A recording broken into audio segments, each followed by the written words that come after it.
जे पवित्र ते कुत्र्याला घालू नका आणि आपली मोते डुकरांपुढे टाकू नका. हा, जे तुमचे मोलाचे शब्द आहे ते डुकरापाशी टाकू नको, म्हणजे निंदा करू नका, कुत्र्यापाशी नेऊन टाकू नका, निंदा करू नका, घाणेरड्या कृत्यांमध्ये पडू नका. कारण ते जे बोल आहे, तुमचे जे शब्द आहे ते पवित्र आहे. माझं आणि प्रिया ताईचं बोलणं चालू होतं आणि मी तिला म्हटलं, प्रिया ताई अशा अशा गोष्टी असतात, असं असं असतं. ती मला सांगत होती, मी तिला सांगत होती आणि ती मला बोलली की पिंकी मला फार आनंद होतो जेव्हा मी फोन करते, तू मिनिस्ट्री बाबतीत आपण बोलत राहतो.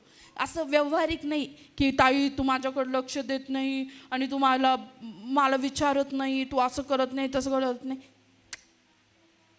जर माझा रक्षण करता माझा येशू आहे, माझी काळजी घेणारा माझा देव आहे, एवढे 3-3, 4-4 स्टेप पार होऊन सुद्धा मी माझ्या पायावर चालते, याचा अर्थ माझा येशू माझा आरोग्यदाता आहे. तर मी का कोणाची अपेक्षा करू? मी का म्हणू की माझे पप्पा येतील मला नेतील, माझी मम्मी येईल मला नेईल, माझी बहीण येईल मला नेईल? माझा येशू माझ्या सोबत आहे, माझ्या नावेत माझा येशू आहे, तर मी का लोकांची अपेक्षा करू? आज जर तुम्हाला वाटतं की तुम्ही एकटे तुमची प्रार्थना ऐकली पाहिजे, देवाने तुमचं ऐकलं पाहिजे, तर तुम्ही प्रिपेअर्ड व्हा, स्वतःला तसं बनवा. तुम्ही एकट्यापणामध्ये सुद्धा हजारो देवदूत तुमच्यासोबत उभे राहतील. मी असा विचार केला होता की प्रभू 8 दिवस सलाईन घ्यायचे, माझे जयरूथचं काय होईल, कोण लक्ष देईल? पण देवाने असं केलं की माझे लेकरं त्याच्या मामूशिवाय राहतच नाही.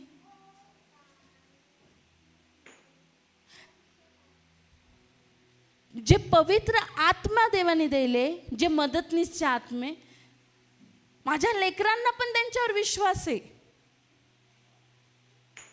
कारण ते देवापासून आहे. आणि जिथं देवाचा आत्मा आहे तिथं शांती आहे. जर तुम्ही एखाद्या बैठकीत आहे किंवा एखाद्या गोष्टीमध्ये आणि तिथं शांती नाही आहे, तर तिथून उठा, कारण देवाची बैठक नाही आहे. आणि देवाला बोला की देवा मला बदल. हालेलुया. देवच असा व्यक्ती आहे जो तुमच्या जखमा बऱ्या करेल. देवच असा व्यक्ती आहे की तो तुम्हाला बदलेल. आज जगात तुम्हाला काही वाटू द्या, अरे मी जखमी झालोय, मी पडलोय, मी असं झालोय, तुम्ही जर इतरांना शेअर कराल तर तुमची बदनामीच होईल. पण ज्यावेळेस तुम्ही स्वर्गीय पित्यापाशी याल आणि त्याच्याकडे मागशाल, तर तो तुम्हाला गुप्तपणे आशीर्वाद दिल्याशिवाय राहणार नाही. हालेलुया.